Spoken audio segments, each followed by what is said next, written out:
La Côte d'Ivoire est en fête. L'indépendance de la Côte d'Ivoire célébrée mardi 7 août. On en parle avec divers égards. Mesdames, Messieurs, bienvenue dans les salons de Radio Côte d'Ivoire.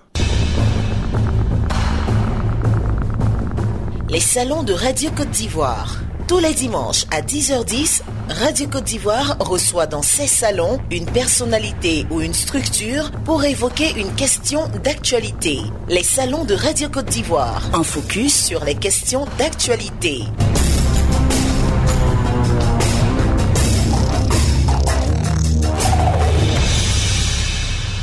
Bonjour, mesdames et messieurs. La Côte d'Ivoire a 58 ans. Mardi 7 août prochain, l'ensemble des fils et filles du pays se retrouveront autour de la mère patrie pour célébrer cette fête. L'indépendance, c'est la plus grande fête nationale du pays, la plus célébrée et on pourrait ajouter autrefois la plus faste. Ce dimanche, nous avons bien voulu aborder la question de l'indépendance de nos pays, des peuples et surtout de la Côte d'Ivoire, avec des regards croisés, d'où le thème Côte d'Ivoire 58 ans après, quel regard générationnel. Et nos invités sont professeur Touré Diabaté Tener, sociologue, enseignant, chercheur et écrivain. Professeur, bonjour. Bonjour. Nous avons également en notre compagnie Akila Yao. Il est administrateur de l'ONG ESD, Éducation pour une société durable. Bonjour, monsieur Yao. Bonjour. Et puis enfin, monsieur Solomon Sanogo, président du Conseil des jeunes du district d'Abidjan. Bonjour. Bonjour, monsieur. Alors, on commence avec vous, professeur Tener Diabaté. Comment est-ce qu'on pourrait définir l'indépendance? Merci. Avant de définir l'indépendance, il faut jeter un regard en arrière. En 1893, la Côte d'Ivoire était une colonie d'exploitation. 2 ans après, 1895, cette colonie sera attelée à l'Afrique occidentale française, qui avait pour capitale Dakar. Et beaucoup d'eau ont coulé sous les ponts de la colonie. C'est ainsi qu'en avril 1959, le président Félix Houphouët-Boigny, il faut le savoir, a été en avril 1959 le premier ministre de la Côte d'Ivoire. Et le 7 août 1960, la Côte d'Ivoire sera indépendante. Retracer cette histoire nous permet de voir à travers les sillons de l'histoire qu'est-ce qu'était la Côte d'Ivoire. Parce qu'il y avait 2 types de colonies en Afrique occidentale française. Il y avait la colonie d'exploitation et la colonie de peuplement. Mais nous faisions partie de la colonie d'exploitation. Alors pour revenir à notre chère Côte d'Ivoire, nous allons être indépendants le 7 août 1960. Mais bien avant, le président Houphouët-Boigny était au palais Bourbon. Il avait été le député. Et dans les années 1946, il a eu la vision de préparer de jeunes Ivoiriens pour venir assurer la relève des cadres de la colonie.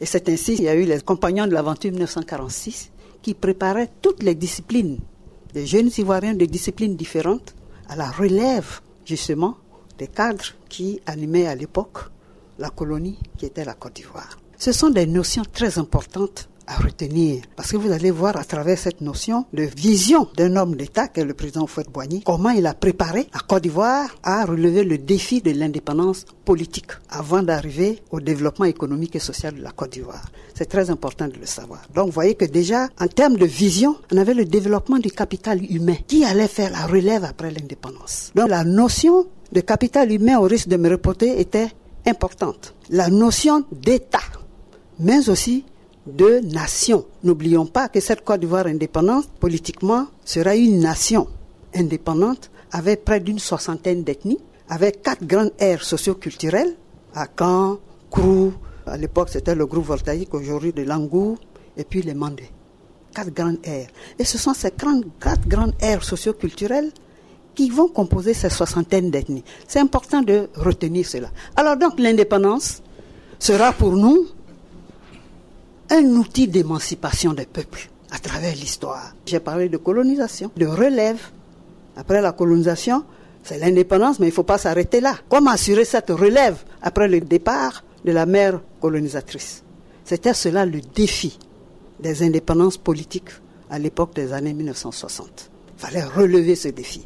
De l'État-providence, il fallait faire en sorte de mettre ensemble toutes les filles et fils de la nation pour construire le pays qu'est la Côte d'Ivoire après le départ des colons. Voilà l'histoire de l'indépendance politique. Assurer soi-même sa survie et surtout prendre le flambeau et bâtir une nation unie, une nation cohésive.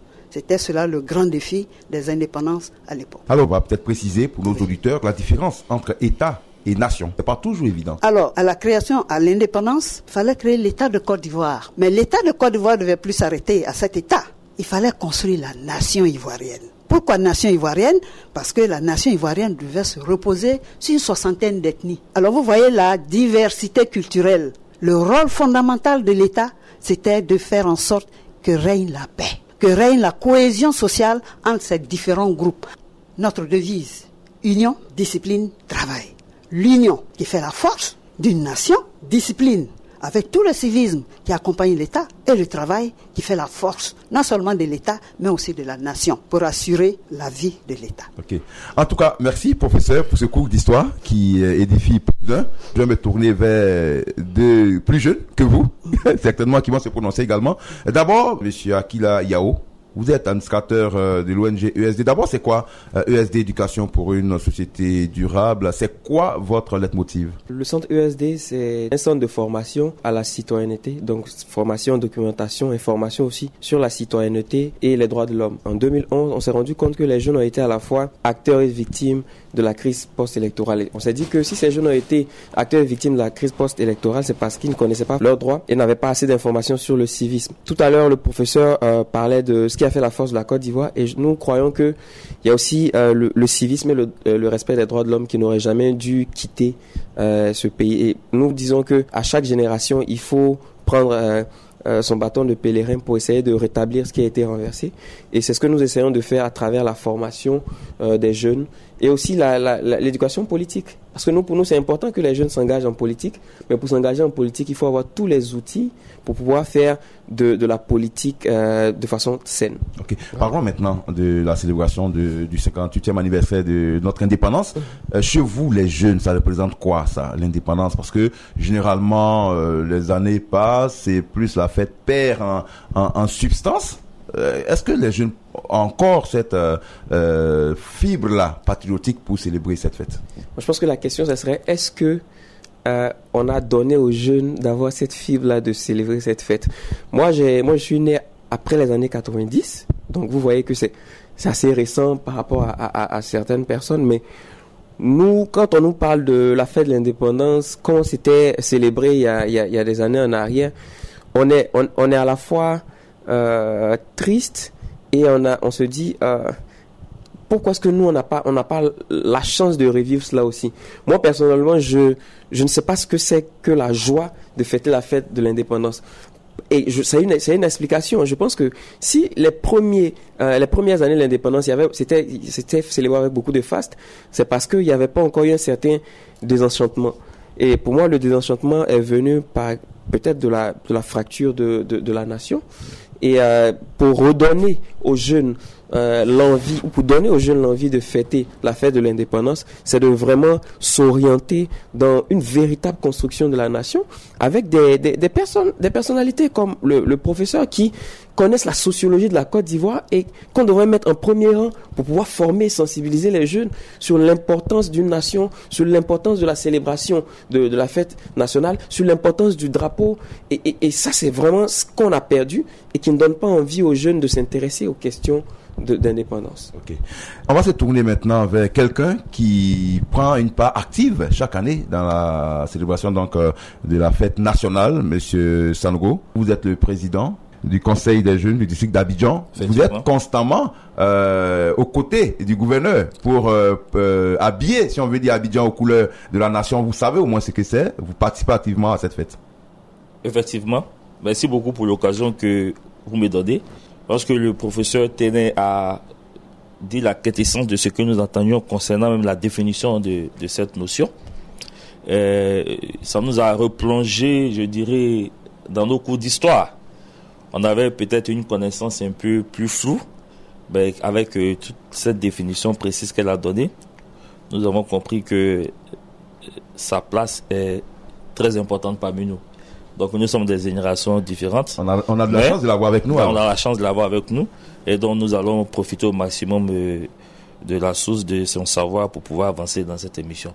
Pour ce qui concerne la célébration de la fête de l'indépendance, effectivement, Nous avons eu la chance chaque année d'être aux côtés du ministre gouverneur Robert Beremambé pour prendre part à la célébration de ces festivités-là. Et déjà à Abidjan, vous avez commencé à le sentir, il y a le pavoisement. Il y a le pavoisement qui s'est fait un peu partout dans tout le district d'Abidjan. Et aussi, on a eu l'occasion d'être même à la présidence de la République pour suivre de près comment est-ce que cette fête-là se déroule. À l'époque, on n'avait pas cette possibilité. Comme le disait tout à l'heure l'administrateur de l'ESD, nous avons suivi, bon, moi je suis un peu plus âgé que lui, mais nous avons suivi cette célébration à travers les téléviseurs. C'est vrai qu'on était très jeunes, on voyait qu'il y avait des fêtes qui se faisaient à l'intérieur du pays, dans chaque ville. Et après, on s'est rendu compte avec les visites d'État du chef de l'État, Alassane Ouattara, que le président Houphouët-Boigny a été un homme de vision, parce qu'on a constaté que partout où il était passé, et qu'il avait bâti des édifices qui sont restés des symboles pour ces villes-là. Il avait contribué au développement même de ces différentes régions avec ces fêtes tournantes. Malheureusement, avec les crises que nous avons connues les années après, les autres chefs d'État étaient obligés d'interrompre ces tournées. Donc la fête se faisait à l'intérieur du palais présidentiel, ce qui fait que certains d'entre nous, de notre génération, n'ont pas pu sentir l'intérêt de la célébration de la fête de l'indépendance. Mais pour nous qui avons eu la chance d'y être, je pense que c'est très émouvant lorsque nous voyons nos forces de l'ordre défiler et faire allégeance au chef de l'État. On se rend compte que nous avons avec nous une armée républicaine et très disciplinée, et toutes les populations qui s'y retrouvent généralement pas satisfaites. Et aujourd'hui, on a la chance qu'avec le président de la République, que les choses sont en train de se déporter, qui permettront aux plus jeunes, aux jeunes que nous sommes, de voir réellement ce que c'est que la fête de l'indépendance et de la vivre pleinement. Ok, en tout cas, on y reviendra dans le dernier chapitre, parlant bien sûr de la célébration à Trècheville. Je rappelle, on a découpé cette émission en 5 grands points. On a commencé avec l'indépendance en grand 1. En deuxième partie, on parlera de la célébration de l'indépendance physique, les mets, l'habillement, la musique, et aussi des regards croisés des deux générations qui sont bien sûr sur notre plateau.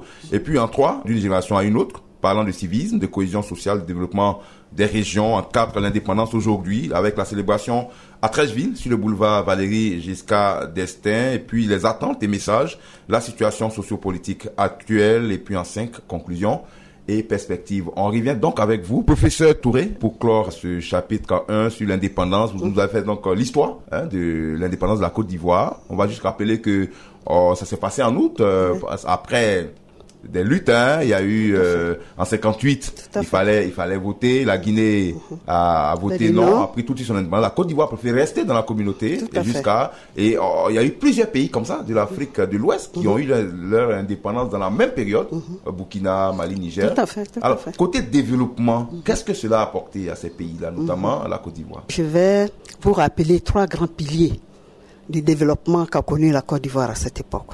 Il y avait d'abord la stabilité politique à travers le parti unique. C'était important. Le deuxième pilier, l'ouverture vers l'extérieur. Et le troisième pilier, c'était l'option libérale. 3 éléments forts qui ont constitué la base du développement de la Côte d'Ivoire. Pour revenir à la célébration, je crois que c'est tout un mécanisme. Parce que la célébration, c'est vrai, a commencé par Abidjan. Mais après, il y a eu les fêtes tournantes de l'indépendance. Et ces fêtes tournantes de l'indépendance avaient pour objectif de permettre le développement de la Côte d'Ivoire, entre guillemets, profonde. Parce que Abidjan, c'était à l'époque la capitale économique et politique, mais il fallait faire en sorte de développer les villes de l'intérieur, afin qu'il y ait des pôles d'attraction, des pôles de développement.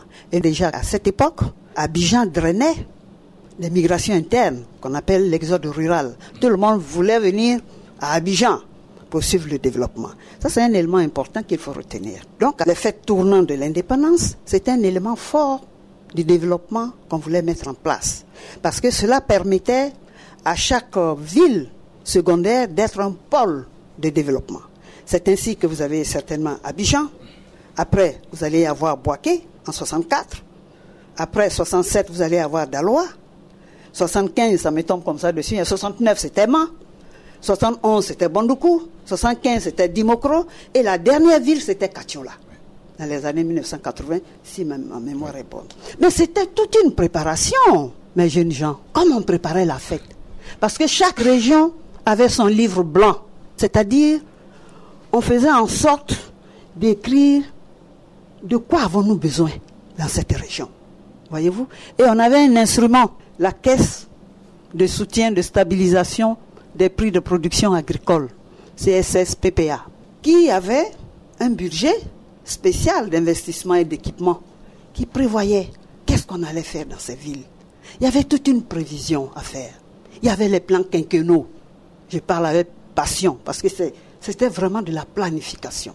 Alors vous voyez que j'ai cité les villes. Bien sûr. Je n'avais pas 20 ans. On nous avait tellement intériorisé tout ça, on apprenait en classe. Et la préparation d'une célébration, mais c'était d'abord de les défiler dans les quartiers pour préparer les jeunes élèves à faire partie du défilé final le 7 août. C'était d'abord de mettre en place la préparation militaire des jeunes, des militaires qui venaient encadrer les jeunes gens en classe de 3e au civisme. Et ces jeunes gens, après, étaient regroupés dans la ville où devait se célébrer l'indépendance pour être préparés au défilé. Donc tous ces jeunes gens se retrouvaient. Vous voyez déjà la notion. C'était ça la notion de l'État, de la stabilité politique. Il y avait même un centre féminin de civisme qui recevait des filles de certains villages, encadrées par des femmes générales d'armée à Boaké. Il y avait des centres de civisme de jeunes à Mbayakro, pour vous dire que le civisme venait en tête de tout ça. Aussi bien des filles que des jeunes gens. Et au niveau des écoles, il y avait une préparation militaire. Vous ne restez pas militaire, mais vous avez une préparation militaire. Et on vous laissait dans le défilé le 7 août pour accompagner le défilé de la nation.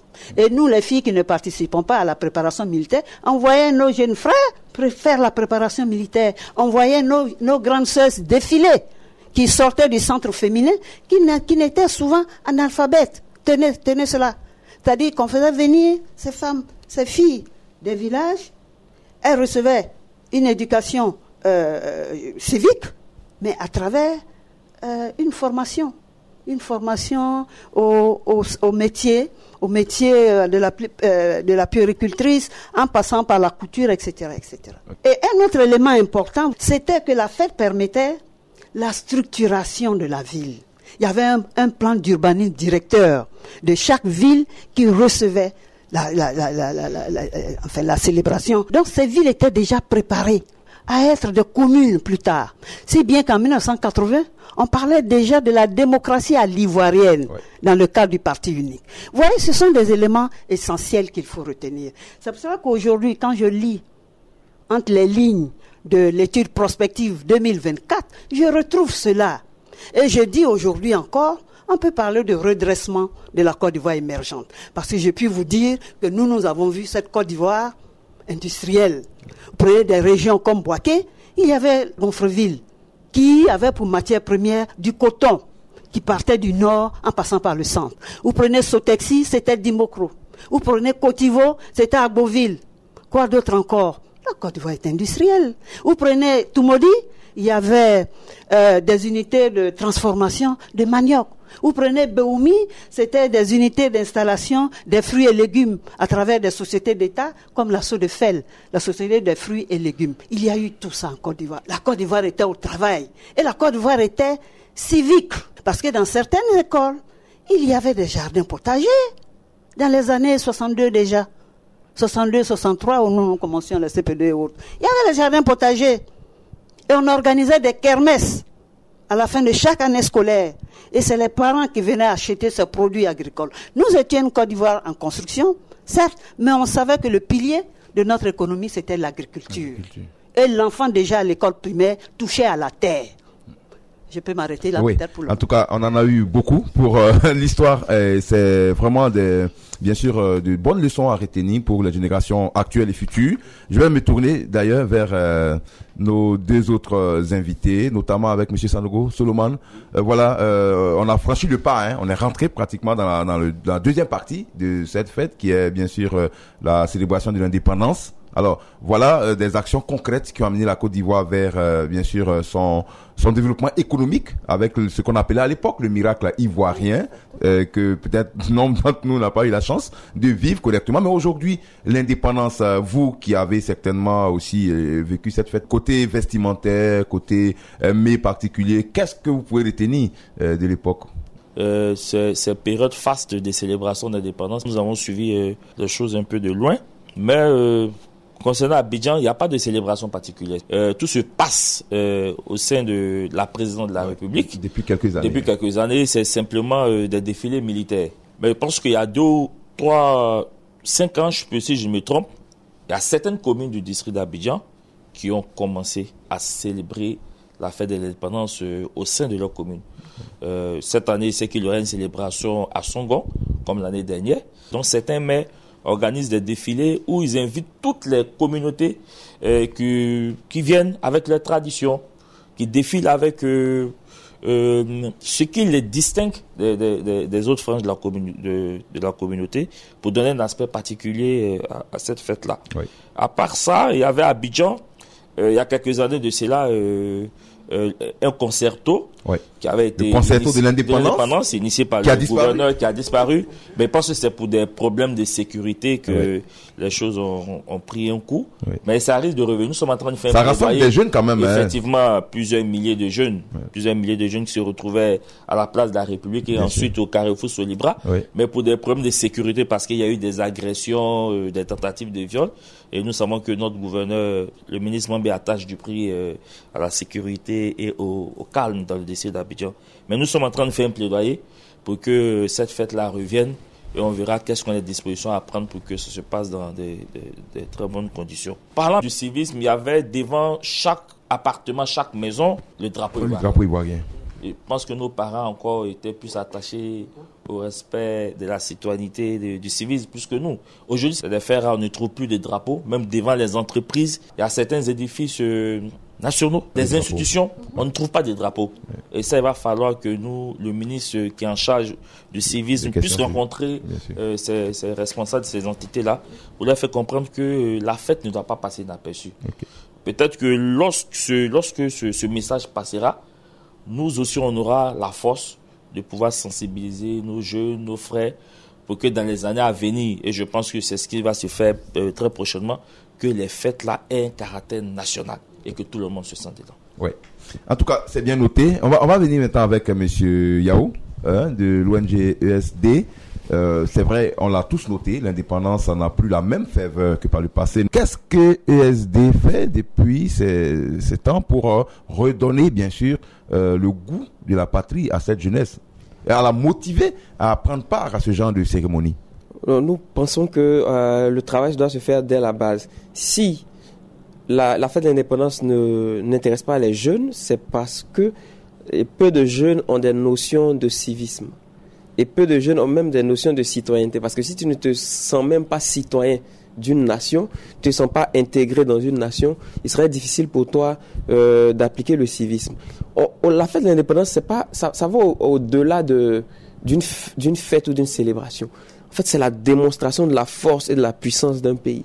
Quand vous prenez un pays comme les États-Unis d'Amérique, quand on dit la fête nationale, c'est vraiment la démonstration de tout le pouvoir américain. Pareil pour la France. Pourquoi est-ce que quand on fait la fête nationale, on met plus les militaires en avant? Quand on regarde cela, on est fier d'appartenir à cette nation, de se dire, on a une armée nationale qui est prête à nous défendre, on a des institutions assez fortes. Donc, si les jeunes ne sont pas éduqués au civisme, ils ne peuvent pas prendre en considération et l'armée, et les institutions, et la présidence de la République. Par exemple, il y a certains Ivoiriens qui ne savent pas que le portrait officiel du président de la République fait partie des symboles de la nation. Donc, je me souviens qu'on avait organisé un forum international et il y avait la délégation de la Côte d'Ivoire qui était partie avec la photo officielle du président de la République et ça a créé un véritable tollé sur les réseaux sociaux. Beaucoup ont parlé de culte de la personnalité. Mais j'ai dit, mais c'est pas possible. Ça va au-delà d'un culte de la personnalité. La photo officielle du président de la République fait partie des symboles de la nation. Mais si on ne le sait pas, on va peut-être mettre ça sous un angle politique. Donc pour moi, pousser les citoyens, par exemple, à respecter le chef de l'État, pousser les citoyens à respecter le drapeau qu'on ne voit pas aujourd'hui sur les maisons lors des fêtes de l'indépendance, pousser les citoyens à respecter les institutions de la République, ça va donner un peu plus de poids à la fête nationale de l'indépendance. Parce que, je termine avec, si vous voyez un Américain à l'intérieur des États-Unis, il peut dire tout le mal du président Trump s'il le veut, mais il ne le fera jamais à l'extérieur. Si vous voyez quelqu'un en train de critiquer le chef de l'État américain à l'extérieur des États-Unis, un Américain ne le suivra pas. Parce que c'est d'abord son président. C'est une institution. C'est une institution. Le président est une institution. Oui, donc je pense que c'est tout ça qu'il faut inculquer aux jeunes. Qui dit qu'on est toujours d'accord avec les décisions du chef de l'État? Non, c'est pas vrai. Très souvent, on s'en plaint. N'empêche qu'il demeure, il incarne l'unité de la nation. Donc ça paraît assez anodin, ça paraît assez banal, mais c'est des choses à inculquer à la jeunesse pour faire respecter le 7 août. Parce que le 7 août n'a plus de valeur, parce qu'on ne sait même pas ce que vaut notre pays. Il faut éduquer les populations à ça. Okay. Et vous le faites déjà? On le fait déjà. Okay. Faites-le davantage alors. Oui, on le fait déjà. Alors, professeur Touré, on revient à vous. Une question à laquelle Akila ne pouvait pas répondre, c'est bien sûr les mets, les habillements, ils n'étaient pas de cette époque. Absolument pas. Avec vous donc, on va l'aborder. Alors, comment nos parents s'habillaient à l'époque pour célébrer la fête nationale? Et quels sont les mets prisés de ce jour? C'est tout un processus. La fête d'indépendance ne commençait pas le 7 août seulement. On avait d'abord le 6 août, où des équipes jouaient la Coupe nationale. Mais le célébricisme à Sec Africa bouillonnait dans les quartiers, avec des drapeaux qui pavanaient devant chaque concession. Parce qu'on ne demandait pas aux chefs de famille et tout ça, mais c'était leur préoccupation. Dès que le 7 août approche, chacun met le drapeau devant sa porte. C'était cela, le civisme. Et les enfants voient le chef de famille faire cela. C'était un réflexe.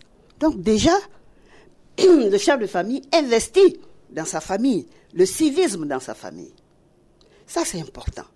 Ensuite, on a le 7 août, la matinée, quand il y avait le défilé, comme il le disait tout à l'heure, le chef d'État incarne l'unité de la nation. Ces images, nous étions très jeunes à l'époque, ça nous a marqué.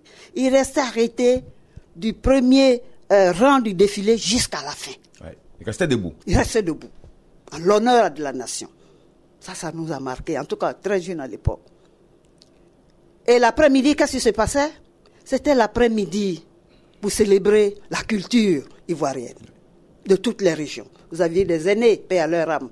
Joseph Diomandé, quand il commentait les danses, célèbre à l'époque, disait telle région. Vous, les enfants qui étiez devant la télé, qui écoutaient, ou bien vous écoutiez la radio, mais vous étiez fiers d'être ivoiriens, parce que vous apprenez ce qui se faisait à Mans, ce qui se faisait dans le Poro, ce qui se faisait à Korogo, ainsi de suite. Vous aviez toutes les danses nationales. Et le président était là pour assister tout cela. Donc la célébration n'était pas que le défilé, c'était la cohésion des groupes sociaux de la Côte d'Ivoire. Et c'est après cela, je crois que c'est à cette occasion, on offrait d'ailleurs la coupe, la célèbre coupe nationale, à l'équipe gagnante. Mais voyez la ferveur. C'était pas seulement les défilés. C'est vrai, le défilé, c'était programmé pour le matin. Bref, pour revenir à votre question. Oui. Donc, vous voyez que déjà, tout ce peuple qui se retrouve dans un chef-lieu de département, mais chacun avait ses tenues à l'époque. C'était une fête qu'on célébrait, on était fiers d'être présents à cette fête. Parce que vous vous déplacez d'une région à une autre. Et les danses et autres étaient logées dans les écoles. Vous voyez déjà. Et déjà, quand vous venez de chacune des régions, vous vous retrouvez entre danses, il y avait déjà l'union. L'union de tous ceux qui se retrouvaient, puisque vous logiez ensemble, bref. Donc, pour revenir aux tenues vestimentaires, bon, ça dépend des époques. À l'époque, c'était les tailles basses de nos mamans, avec les pailles. Après, c'était les polos. Les robes avec les jupons gonflants. Les maxis aussi? Les maxis sont venus un peu plus tard. Les maxis sont venus dans les années 65, par là, 65, 66. Mais c'était cela. C'était pour vous dire que c'était vraiment la célébration. Et puis, il y avait aussi la retraite au flambeau. C'est-à-dire, la veille de l'indépendance, il y avait du bruit dans les casernes. On célébrait cela. Pour les cheminots, pour les enfants des cheminots qui m'écoutent, il y avait, quand les trains passaient, ils faisaient du bruit. Les sifflets de bruit. Vous voyez, tout ça pour dire que nous étions en joie pendant la fête d'indépendance. Et c'était effectivement programmé dans chaque famille, cette fête-là, où on célébrait. L'après-midi, il y avait les gourmets dans les quartiers, il y avait les gros lots. Gros lots, c'est du côté du sud, c'était des danses qui regroupaient les jeunes filles et qui dansaient, qui étaient très, très représentatives comme danse. Donc, vous voyez, les quartiers étaient animés. Les quartiers étaient animés. Et je crois que c'est de cela qu'il faut retenir. Après le civisme et tout ça, mais c'était une manière pour la nation entière de se retrouver quelque part à travers les danses. Moi, je me rappelle, nous qui avions des parents un peu lettrés qui nous disaient, allez-y, vous promenez, regardez les danses. Et quand vous venez, le père vous dit, qu'est-ce que vous avez vu? Décrivez ce que vous avez vu. Voyez tout ça, et vous allez, bon enfant, en groupe, en horde d'enfants. Ouais. Vous allez regarder tout ça. Bien sûr, il y avait la sécurité et tout ça à l'époque. Et c'était cela. Et ce qu'il faut aussi ajouter dans les défilés, c'est que les jeunes défilaient, de certaines écoles défilaient, avec des uniformes. Vous voyez, orange, blanc, vert. Je me rappelle qu'il y avait des groupes, j'avais retenu ça à l'époque en 64, quand ça se célébrait à Boaké. Il y avait le premier groupe qui portait le orange, et puis celui du milieu blanc, vert, faisait des mouvements gymniques. Mais c'était beau à voir. Et tout ça, comme je le disais tantôt, les jeunes venaient de toutes les régions. Souvent même, ils ne se connaissaient pas. Mais le défilé faisait qu'il y avait le creuset de la nation à travers le défilé. Donc voilà, les mets, il y avait bien sûr des bons plats qu'on devait manger. C'est l'époque des vaches grasses. Oui, en plus. Assez de viande dans les repas. Voilà, tout à fait. Et les danses, les groupes de danse qui étaient logés étaient aussi pris en charge par la ville ou par le chef-lieu de département qui recevait ces danses-là. Vous voyez, c'était tout ça. Et tout ceci était programmé dans le budget consacré à la célébration de cette région-là. Vous voyez, je veux vous faire un tilt pour vous dire qu'il y avait toute la prévision, la planification de toutes ces manifestations. Ouais. C'était pas au hasard. Et je crois que ça, déjà, c'est important. On peut y revenir. Alors, quelques musiciens qui ont marqué cette époque, des grands noms. Oui, des grands noms. Il y avait les Amédée Pierre, Anouma Brou-Félix, Dopé National. Et puis, vous d'ailleurs, à l'époque, avec la RTI, il y avait le 6e sillon. N'oubliez pas ça. Ça m'a marqué quand j'étais jeune. Le 6e sillon, qui a été un grand concours. Quand on va revenir aux recommandations, on va voir tout ça. Il faut chanter la nation. J'ai encore ces chansons. Chansons d'exaltation. J'ai pas une belle voix, mais sinon j'allais entomber. Non, on peut fredonner. C'était une belle voix. C'était cela, pour amener les jeunes, non seulement à être concrètement en action avec le civisme, mais à avoir ça dans la tête. Vous voyez? C'était un peu cela. Pour revenir à tous ces noms, les Mamadou Doumbia, tous ceux-là ont chanté. Houphouët-Boigny a tracé la grande voie, suivant cette grande voie de l'union. C'était un peu Mamadou Doumbia qui l'avait dit dans un dialecte, etc., etc. Okay. C'est ça que nous voulons voir. Moins de couper-décaler sur nos antennes, mais vraiment qu'on amène nos jeunes à avoir des chansons patriotiques, à être nationalistes. Ça, c'est important, parce que ça fait partie de l'émergence, ce nationalisme. Les rares occasions, on voit ça, je pense que c'est pendant les Coupes d'Afrique. Oui, généralement, quand la Côte d'Ivoire remporte la Coupe, on voit un peu le patriotisme. Mais il faut aller au-delà. Il faut investir dans la petite enfance. Je suis d'accord avec mon fils. Okay. Il faut investir dans la petite enfance. Il faut revoir nos curricula éducatifs. Vous voyez, quand on prend l'histoire, vous avez vu un peu l'histoire, mais c'est normal. Vous savez, la conquête d'un pays, c'est cela. Vous restez chez vous, faites la conquête, vous venez avec les outils que vous avez. Mais quand nous avons notre indépendance économique et politique, il faut que nous ayons des outils pour pouvoir nous construire cette indépendance politique et économique. Oui. Donc nous devons avoir des outils pour pouvoir permettre à nos enfants de construire la nation. Okay. C'est de ça qu'il s'agit. Voilà, on va terminer avec ce chapitre, bien sûr, avec M. Sanogo et M. Yao. M. Sanogo, vous avez écouté ce qui s'est passé à l'époque.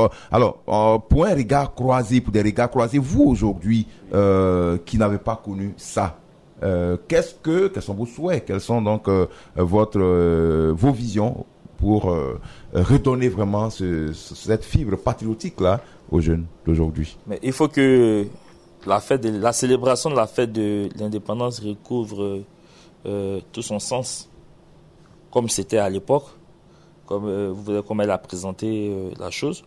Nous aussi, on veut marquer notre époque. Qu'est-ce qu'on va dire à nos petits frères, nos enfants, quand ils nous demanderont comment est-ce que vous avez célébré la fête de l'indépendance? Sincèrement, nous n'avons rien à leur dire, parce que nous vivons ça de très loin. Donc on souhaite qu'avec nos aînés d'autres générations, que nous allons nous inspirer de ce qui a été fait, organiser ensemble ces fêtes-là, organiser des défilés, organiser les danses, et même toutes les festivités qui peuvent donner à la fête toute sa beauté, toute sa splendeur. Donc nous sommes encore très proches, nous avons la chance d'être très proches de nos aînés. Nous devons de profiter au maximum du vécu qu'ils ont pour pouvoir aussi transmettre quelque chose à ceux qui vont nous suivre. Ok.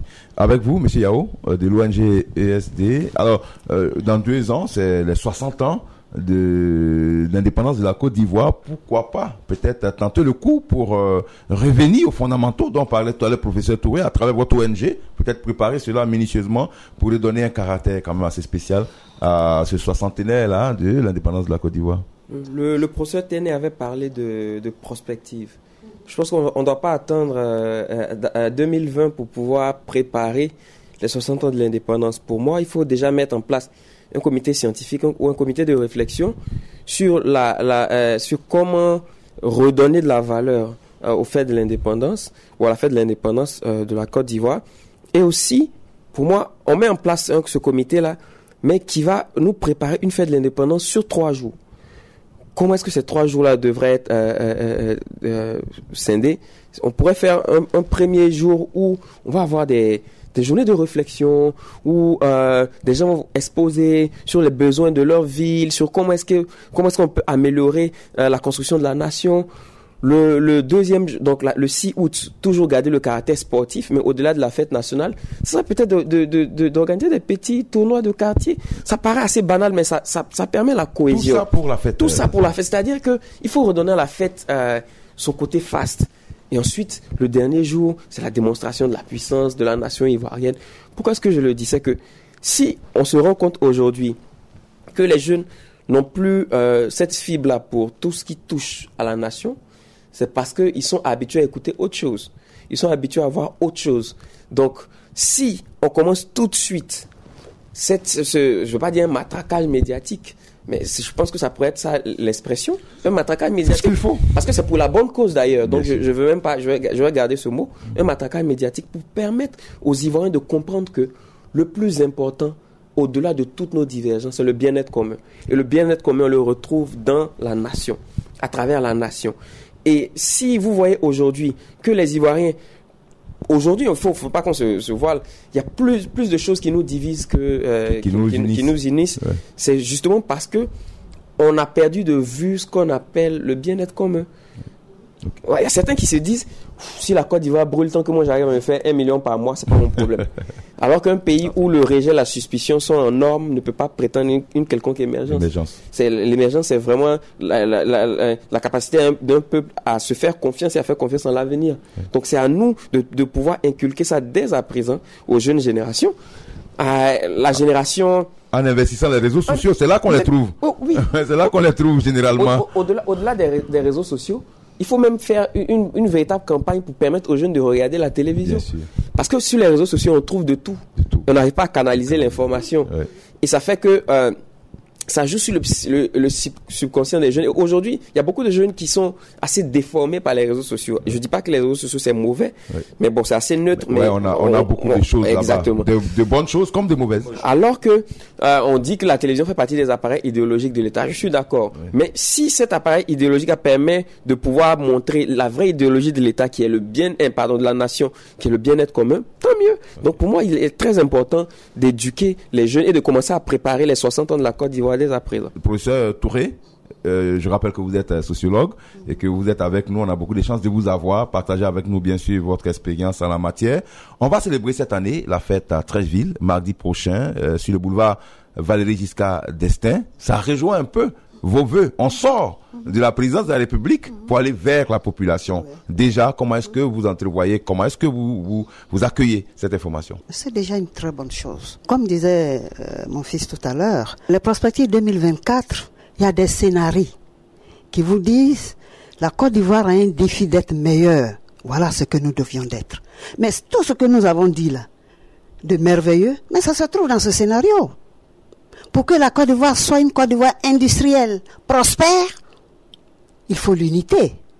Il faut que ces enfants aient en tête qu'ils sont des citoyens.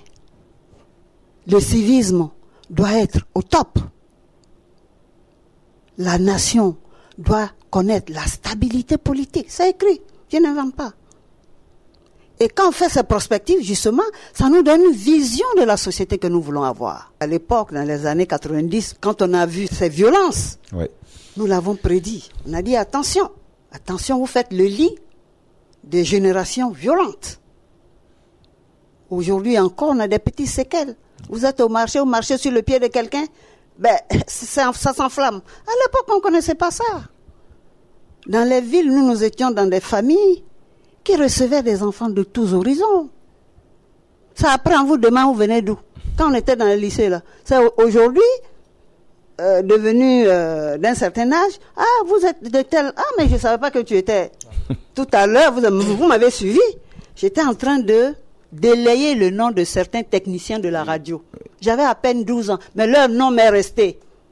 Parce qu'on écoutait la radio, on écoutait tout ce qui était de notre nation.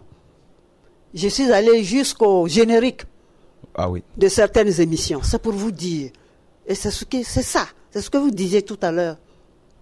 C'est vrai, vous avez dit ça du matraquage. C'était pas du matraquage, c'était de l'éducation. C'est ça l'éducation nationale. Ce sont les outils d'éducation de l'État. Et la radio, les masses médias font partie des outils d'éducation de l'État. Bref. Donc pour revenir à cela, ma vision, c'est cela. L'Ivoirien nouveau, c'est ça. Ça allait au-delà c'est la construction de la nation ensemble. Je pense que c'est cela. Et l'émergence vient de cela. J'aime souvent au cours de mes conférences déterminer le E de l'émergence. Émergence, un État fort qui n'a pas peur d'engager des réformes sociales. Vous voyez? Le deuxième E, l'éducation, le capital humain. C'est ça la vision de la société. Le capital humain. Vous parlez tout à l'heure de civisme. C'est de cela qu'il s'agit. Vous allez dans d'autres pays européens, il y a une journée nationale du patrimoine. C'est-à-dire vous respectez ce que l'État a construit. C'est votre patrimoine.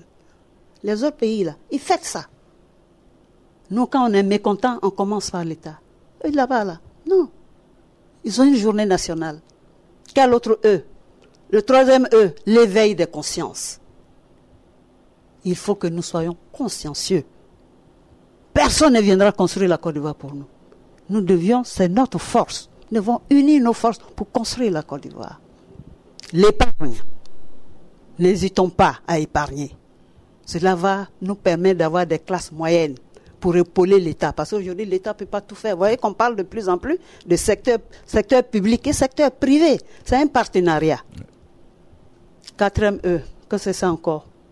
C'est de cela qu'il s'agit. Il faut faire en sorte que cette éducation donne un élément important à la formation, l'entrepreneuriat. On parle de plus en plus d'entrepreneuriat. Que peut un État s'il n'est pas versé dans l'esprit d'entreprise qui déjà doit investir dans la petite enfance? En tout cas, moi, c'est les E qui me composent les piliers de l'émergence. Et le civisme vient en tête, le nationalisme vient en tête. Vous ne pouvez rien faire si vous-même, vous n'êtes pas fier de vos États. Les autres viennent nous investir. Mais c'est de bonne guerre. Nous, qu'est-ce qu'on fait pour aller investir chez les autres? Mais on a les capacités pour le faire. Toutes les matières premières sont chez nous. On doit les transformer. Je vois à l'époque, excusez-moi, je prends encore le micro parce que ça me tire dans la tête. Mais allez-y, on a plein. Quand les jeunes revenaient à la terre, mais vous me dites, mais à l'époque déjà, il y avait les plaines alluviales de Yabra. Yabra, c'est à côté de Yamoussoukro. Zata, c'est à côté de Yamoussoukro. Jusqu'à San Pedro. Des jeunes retournaient à la terre, installés pour faire du riz. Et en 75, on était autosuffisant en riz, je vous en prie, avec la sauderie. Donc, c'est dire que on a eu du parcours, un parcours positif qu'on peut regarder et voir qu'est-ce qui a marché, qu'est-ce qui n'a pas marché. Et c'est comme ça que je vois la vision pour la société ivoirienne. Okay. Une vision qui va constituer le bonheur national brut. Voilà. Merci beaucoup, professeur Touré-Ténet. On revient à Sanogo pour moi tout de suite. Oui, alors, cette fête-là de Treichville, oui. Ça fait quelques années que la fête n'est pas sortie de la présidence. Cette année, le défilé aura lieu sur le boulevard Giscard d'Estaing. C'est un pari. Et qu'est-ce que la jeunesse du district entend prendre comme défi dans ce pari? Ok, nous serons présents. Je dirais même nombreux, parce qu'il est demandé à mes présidents de communes d'effectuer le déplacement. Alors, la différence de la présidence, c'est que tout le monde peut participer, sauf qu'il y a peut-être un espace qui sera réservé. Voilà, donc aux personnalités, aux différentes autorités. Donc, lorsque j'ai vu ce communiqué passer à la télévision, cela m'a réjoui. Je me suis dit, c'était notre souhait. Il faut qu'on sorte de la présidence de la République pour permettre à un plus grand nombre d'Ivoiriens, d'Abidjanais d'assister à ces fêtes. Mais c'était pas seulement parce qu'on est sorti, mais j'ai vu maintenant la matérialisation de la stabilité de la Côte d'Ivoire. Je me souviens que si les fêtes tournantes avaient été arrêtées, à l'époque on nous parlait de conjoncture économique. Elle pourra mieux peut-être l'expliquer. Et ensuite il y a eu cette phase d'instabilité. Donc pour des raisons de sécurité, il fallait qu'on se retrouve dans un endroit très sécurisé pour protéger le chef de l'État et les institutions, mais quand même célébrer cette fête. Aujourd'hui, quand on ressort, cela veut dire que la Côte d'Ivoire est de retour, va mieux, et nous allons continuer à sensibiliser les jeunes, à sensibiliser les populations pour que nous puissions toujours travailler dans ce calme-là, afin de permettre aux autres villes de l'intérieur, aux autres régions de pouvoir bénéficier de la célébration de la fête nationale. Donc on souhaite que, à partir d'Adjamé et de 13 villes, qu'on reprenne, que le chef de l'État permette qu'on reprenne les fêtes tournantes. Et nous allons le suivre partout où il ira, pour savoir comment est-ce que les choses se passent, pour pouvoir nous imprégner de la culture là, de nos frères qui sont dans ces différentes régions. Okay. Mais déjà, côté préparatif, vous êtes impliqué, ça se passe bien, le boulevard Valéry Giscard d'Estaing est prêt? Oui, le boulevard défilé, il y a eu même des communiqués pour ne pas que les gens soient surpris, pour dire qu'il y a certains compartiments de la voie qui allaient être bouclés. On nous a aussi informé qu'il y a des forces étrangères qui viendront. Le Burkina va faire venir pour le défilé des militaires, avec des chevaux même qui viendront aussi défiler. Donc, ça serait une très très belle fête. La sécurité est garantie, tout le monde peut y aller. Merci beaucoup. Alors, Monsieur Yao Akilat, alors vous êtes aussi dans le domaine de l'éducation, la citoyenneté. Voilà une fête qui sort depuis quelques années, pour une fois, qui sort de la présidence et qui s'offre aux populations. Comment vous l'accueillez? Comment vous comptez y prendre part? Nous l'accueillons à bras ouverts, parce que effectivement, on pourrait voir la présidence de la République comme un lieu assez inaccessible. Mais aujourd'hui, on sait que le boulevard Valéry Giscard d'Estaing, c'est un des plus grands boulevards d'Abidjan. Donc, ça peut permettre de faire cette fête-là dans une liesse populaire. Et ça, pour nous, c'est très important. Mais au-delà de la fête, à 13 villes, nous voyons plus peut-être un redécollage par rapport à la cohésion nationale. C'est-à-dire que sortir de la présidence de la République pour aller vers les populations, c'est peut-être de se dire il faut maintenant qu'on aille à l'écoute des populations. Il faut qu'on aille vivre les réalités des populations. Pour moi, c'est d'abord un symbole. Et c'est vraiment important comme symbole d'aller vers les populations. Ça va permettre de les écouter, encore dans le symbole, pour dire qu'on est à l'écoute des populations. Ça aussi, c'est important.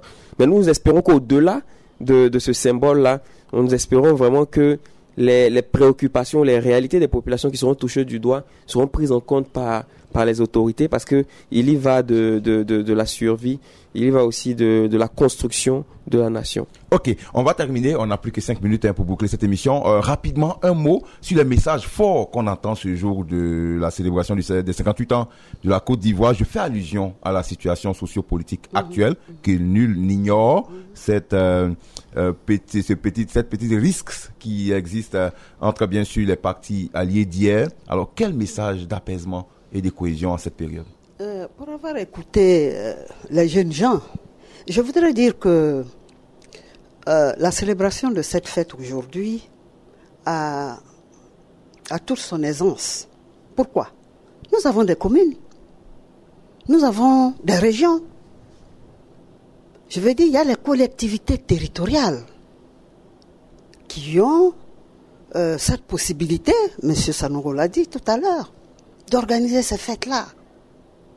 Oui, je veux dire que aujourd'hui nous avons toute une politique de communalisation, de régionalisation qui nous permet de célébrer cette fête-là. C'est vrai que le chef de l'État peut souhaiter aller dans telle région, fêter avec cette région. Mais le dispositif est là. Il faut le faire, il faut innover. C'est en cela nous disons qu'il faut une démocratie participative. Et la démocratie participative, c'est ça. Dans chacune de nos communes, il y a des services d'animation socio-culturelle. Il y a des jeunes de cette commune, M. Sanoko l'a dit, etc., etc. Je veux dire que le dispositif est en place. Il faut innover. Il ne faut pas dormir, il faut innover. Il faut que nos communes deviennent des creusets d'union pour répondre justement à cette question-là. Ouais. Il faut que celui qui vient diriger ou alors qui vient gérer une commune se dit je suis un citoyen, je peux aller demain, un autre peut venir. Mais la population qui est là, la population reste cohésive. C'est de ça qu'il s'agit. Sinon, comment vous pouvez avoir une population cohésive s'il n'y a pas de friction quelque part? C'est quand on corrige les frictions qu'il y a l'union après. Même dans nos familles, il n'y a pas que tout le monde s'entende sur le même point, non. Mais on fait en sorte qu'en résolvant un problème, que ce problème ne revienne plus. C'est ça qui constitue l'union. Sinon, moi, je pense que quand nous sommes en société, ça fait partie. Okay. Chez vous, quand vous appelez quelqu'un à venir habiter avec vous, vous lui demandez de venir vous faire palabre. Mais vous apprenez à le connaître pour éviter les palabres. Ouais. C'est de ça qu'il s'agit. Sinon, en sociologie, c'est un message fort, c'est un message d'apaisement. Parce que nos pays aujourd'hui ont besoin de stabilité politique. Vous voyez ailleurs, hein, ont besoin de stabilité politique. Parce que vous avez parlé tout à l'heure, réseaux sociaux et tout ça. Mais l'information va tellement vite, que la décision peut arriver tellement vite, qu'on a besoin d'un socle fort d'union dans un pays, pour éviter tout ça. Parce que finalement, nous avons passé 10 ans à nous faire des palabres. Qu'est-ce que ça nous a donné? Rien du tout. Rien du tout. Parce que la Côte d'Ivoire est belle, je vous le dis, pour avoir été consultante de la Banque africaine de développement, j'ai fait l'Afrique. Mais la Côte d'Ivoire est belle, c'est un carrefour. Dans quelle famille vous allez avoir un Yao, un Sanogo? Vous allez en trouver dans toutes les familles. Donc, j'ai dit qu'il faut une union forte autour de la chose publique. Et en cela, j'en appelle à l'éveil des consciences. J'en arrive là. Parce que cela nous fait peur, nous les aînés. Quand on voit nos jeunes, on dit génération pressée, rapide, on veut avoir tout rapidement. Non, il faut apprendre. Moi, ce que je vous dis, je l'ai appris auprès de grands-pères, je ne sais pas, des années 1893 ou 1895. Bien sûr. Je l'ai appris. Moi, j'ai des amis qui ont 90 ans, 91 ans. Mais nos jeunes ont peur de nous approcher. Quand on vous demande dans les entreprises 5 ans d'expérience, 6 ans d'expérience, c'est de ça qu'il s'agit. Et le civisme doit être un point d'honneur pour nous en tant que citoyens. Et vous, qui vous occupez de civisme, il faut penser à une journée nationale du patrimoine. C'est important. Il faut que la collectivité territoriale relève ce défi. Il faut que nos enfants soient formés à l'esprit d'entreprise, à l'entrepreneuriat. Et cela demande à ce que nous soyons une nation forte, une nation qui est prête aussi. N'oublions pas que la Côte d'Ivoire est quand même la locomotive de la sous-région. Il faut que cette locomotive se donne des envergures, certes nationales, sous-régionales, mais aussi internationales. Et c'est mon grand souhait pour que nous soyons au rendez-vous du futur. Merci beaucoup à vous, professeur Touré Diabaté Tenin. Je rappelle que vous êtes sociologue, enseignant, chercheur et écrivain. Vous nous avez vraiment permis d'être édifiés. Vous nous avez rappelé l'histoire de l'indépendance de la Côte d'Ivoire, les bons moments de célébration et beaucoup de conseils surtout aux jeunes. On espère que ces jeunes qui sont à l'écoute, bien sûr, prendront ces conseils pour devenir des adultes responsables de demain. Alors, on va dire chacun à son drapeau et puis rendez-vous après-demain mardi sur le boulevard Giscard d'Estaing. Merci à tous. Merci à vous également, amis auditeurs, d'être restés en notre compagnie. Ainsi se referment les portes des salons de Radio Côte d'Ivoire de ce dimanche 5 août. Rendez-vous après-demain, mardi 7 août, sur le boulevard Giscard d'Estaing pour la célébration des 58 ans de l'indépendance. Collaboration technique David Yaoblé, Damo Désiré. Réalisation Eddie Mosson. Supervision Paul Philippe. À très vite.